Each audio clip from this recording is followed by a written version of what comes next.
répondre tout de suite aux questions de Carlos. Selon le point de vue de la psy-éso, quelles sont les différentes manifestations invisibles qui nous entourent sur cette terre? Comme la première manifestation qui me vient en premier à l'esprit, c'est l'homme. Parce que l'homme qui a quitté son corps, il faut bien qu'il aille quelque part, il va nulle part ailleurs qu'autour de nous au départ. Hein. Il va être dans une espèce de no man's land où il va voir les gens, il va voir les meubles, il va voir les choses et les êtres tels qu'ils sont. Hein. Il est sur Terre, sur le plan éthérique, avant d'être aspiré dans un des manteaux de Gaïa, autrement dit, de monter en fréquence. Hein. Comme tout ce qui monte descend et ce qui descend monte, en montant en fréquence, pouf, il est aspiré dans le sol, on va dire, qu'il va dans le manteau astral, un manteau mental, causal, bouddhique, atmique, etc. Bon. Donc les manifestations, à part l'homme, il y a les animaux qui aussi peuvent tourner autour de nous, et après aller dans un des manteaux, en particulier un des sous-plans de l'astral qui leur est réservé.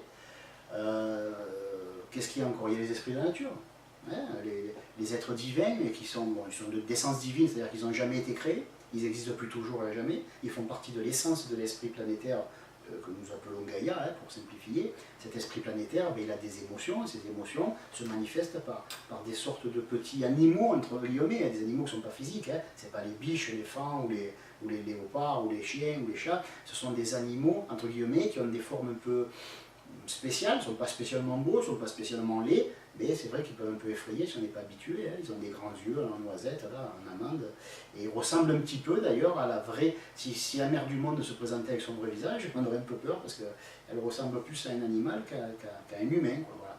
Bon, donc autour de nous, il y a un tas d'entités comme ça, les esprits de la nature, les esprits des arbres, des plantes, des animaux, parce qu'il y a des animaux qui, bon, il y en a de moins en moins, mais il y a encore des animaux sur Terre.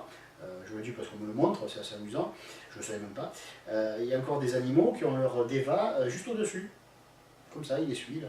Voilà. Il est un peu en arrière de leur tête, il les suit, branché sur un chakra qui est ici derrière le cou, l'équivalent de notre os, de l'os qui redescend derrière le crâne. Voilà. Il y a un peu de tout, il y a des mystères insondables sur Terre, hein, sur la Terre comme au ciel de toute façon. Voilà, je ne vais pas citer Hamlet, mais je veux dire par là que il y a encore des choses que nous ne connaissons pas, des choses que nous connaissons mal, et des choses dont nous ignorons tout, et que nous découvrirons un peu plus tard. Donc je n'ai pas la prétention de savoir le nombre d'entités différentes terrestres, et puis il y a aussi des extraterrestres, pourquoi pas, mais je sais qu'il y en a une grande quantité, dont les humains, les animaux et les esprits élémentaires, ou les esprits de la nature. Y a-t-il différentes catégories d'esprits ou d'entités selon leur vibration? Mais oui, bien sûr, la planète Terre a des couches, elle a c'est comme si nous disions, est-ce que nous avons toujours la même émotion? Non, on a plusieurs émotions. Non seulement on a plusieurs émotions différentes, mais plusieurs émotions qui peuvent être graduées. On peut être en colère un petit peu, moyennement, ou hors de soi. Bon voilà, donc la planète a aussi des sous-plans astraux auxquels l'homme n'a pas accès. Et dedans, il y a des entités, des êtres qui y vivent. Et ces êtres-là l'aident à ressentir, l'aident à percevoir, font un petit peu le tampon entre les humains et Gaïa. Autrement dit, tout ce que pense et ressent l'humain, fort heureusement la planète ne le reçoit pas à 100% et en l'état, parce que sinon elle pleurerait tous les jours. Voilà, donc il y a ces animaux qui font une fonction de filtre. C'est comme si au lieu d'avoir un filtre en papier, on avait un filtre avec des êtres vivants et conscients, qui ne sont pas de la même vague, on va dire, d'âme que les animaux que nous côtoyons, mais ce sont, on va dire, ils sont entre les humains et les animaux, c'est des sous-plans, des sous-produits, mais quand je dis sous-produits, c'est pas péjoratif, c'est-à-dire c'est pas des êtres loupés, ce sont simplement des êtres qui font la jonction, qui sont entre l'étage 1 et l'étage 2, on va dire qu'il y a un demi-palier, il y a une mezzanine, et ce sont ces êtres-là qui peuplent ce niveau et qui permettent de faire passer les énergies mentales et astrales d'un plan à un autre sans qu'il y ait de saccades, sans qu'il y ait de trous. Voilà, tout est harmonieux. Y a-t-il des bons et des mauvais? Alors je suppose des bons et des mauvais esprits ou esprits de la nature, etc. Comment dire? Moi je serais l'esprit d'un arbre si je vois quelqu'un qui vient et qui m'arrache une branche pour rien, mais j'y mets ma branche au cul, faute de pied. Voilà, parce que bon, je ne peux pas y mettre un coup de pied au cul, je suis un arbre, mais j'y mets ma branche. Parce que justement, je ne vois pas l'intérêt de couper une branche, je ne vois pas l'intérêt non plus quand on voit un petit chien, un petit chat dans la rue, de lui faire peur ou d'y jeter un caillou. Voilà. Donc, qui est méchant et qui est gentil? Est-ce que c'est gentil ce que font tous les enfants quand on leur donne un chien comme c'était un jouet, un cadeau de Noël, et qui les maltraite, qui leur coupe les oreilles, qui je sais, il y en a des choses que j'ai vues, je ne peux pas vous raconter. Bon, c'est quoi méchant, c'est quoi gentil?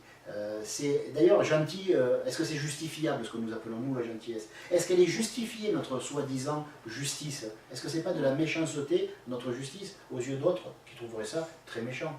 Et peut-être que leur méchanceté nous paraîtrait ridicule à nos yeux, mais pour eux, voilà. Donc, méchant, gentil, je sais pas. Moi, je sais que la première fois où j'ai vu un être de la nature, je ne vois pas souvent, hein, c'est plutôt Laetitia, ma femme, qui fait ça très bien. Moi, ça ne m'intéresse qu'à moitié. Hein. Et en plus, bon, ça m'arrive pas souvent, parce que c'est pas trop mon truc. Et la première fois que je l'ai vu, j'ai eu l'impression de voir un démon, parce qu'il était moche. J'ai dit, oh là là, si tu veux gagner un concours de beauté, t'es mal barré, toi.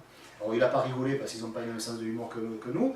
Mais c'est vrai que sur le coup, wow, je me suis dit, bon, préviens quand tu viens, quoi. Hein, n'arrive pas comme ça sans frapper, parce que sinon, ça fait un choc, voilà. Il y a des êtres, et pourtant, je suis sûr que lui m'a trouvé très moche.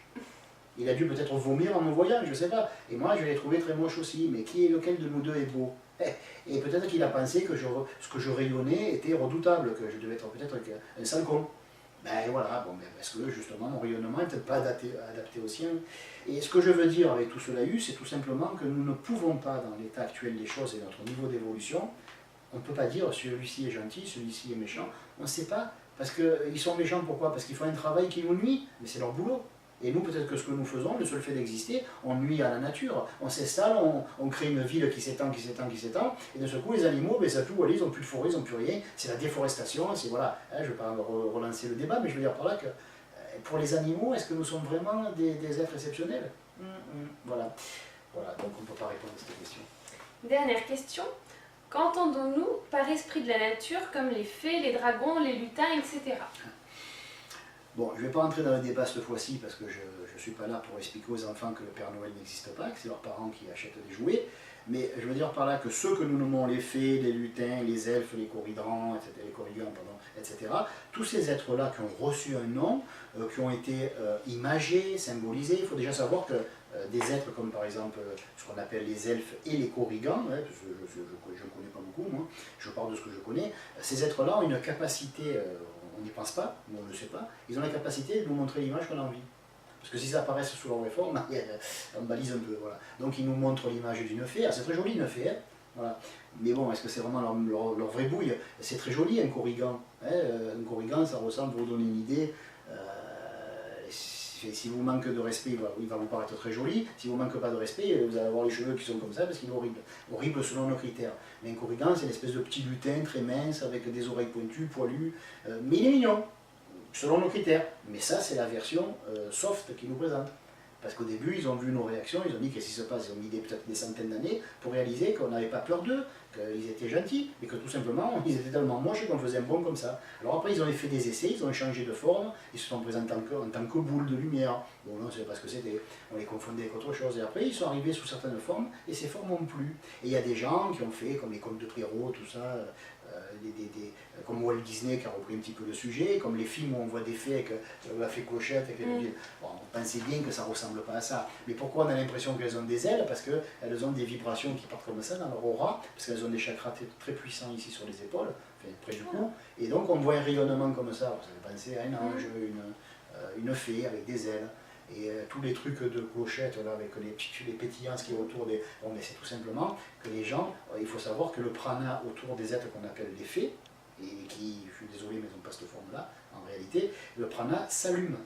Parce que ces êtres-là sont tellement vibratoires, ils sont très proches de l'énergie atomique, on va dire, ou subatomique, et du coup, elles allument les particules de prana. Wow. Alors on croit qu'il y a des trucs qui pétillent. Et si on regarde mieux, ce sont les mêmes particules que l'on voit danser dans l'air quand le temps est un peu gris, et qu'on regarde dans l'air comme ça, qu'on défocalise le regard, on voit des petits trucs qui pétillent dans l'air, qui flottent, on dirait de la neige, on dirait des... Voilà. Ceux qui ont déjà eu cette expérience, où on voit des trucs vibrer comme ça, qui partent de nous, qui vont vers l'extérieur ou qui viennent vers nous, on voit des ondulations. Toutes ces choses-là, ce sont des forces éthériques, et ces êtres-là ont la maîtrise de l'éthérique, hein, parce qu'ils aident la planète Gaïa, et ils aident les plantes, etc. Et donc ces êtres-là ont la capacité d'embraser. Des fois, on croit que l'espace autour d'eux s'enflamme. Non, tout simplement qu'ils ont embrasé vibratoirement, il n'y a pas le feu. Mais si on est un petit peu développé, mais qu'on n'a pas la connaissance, qu'on ne sait pas ce qu'on voit, on se dit, waouh, un être de feu. J'ai vu un être qui vient du feu, j'ai vu un sylphe, j'ai vu un ceci, j'ai vu un cela, j'ai vu un être, une ondine, de l'eau, tout ça. Mais tout simplement, une ondine, c'est quoi? C'est un être qui déplace des énergies sur le plan vertical, puisqu'elle travaille avec les forces telluriques, et pas cosmotelluriques, mais juste telluriques. Et comme les forces telluriques, à la vision, c'est comme au-dessus d'un radiateur, quand il fait chaud, oui, on voit des ondes comme ça, ben, les ondines, elles déplacent des ondes comme ça, on a l'impression qu'on les voit sous l'eau. Elles sont ondines de l'eau, comme moi je suis africain d'Espagne, voilà. Et je veux dire par là que voilà, c'est nous qui avons voulu à tout prix, depuis le Moyen-Âge, on a des visions, mais on n'est pas nécessairement instruit des choses de la vie, donc on se dit j'ai vu ci, j'ai vu là, c'est ce qu'on croit avoir vu. On a vu quelque chose, mais on l'a mal interprété. Voilà. Merci pour tes questions et à bientôt.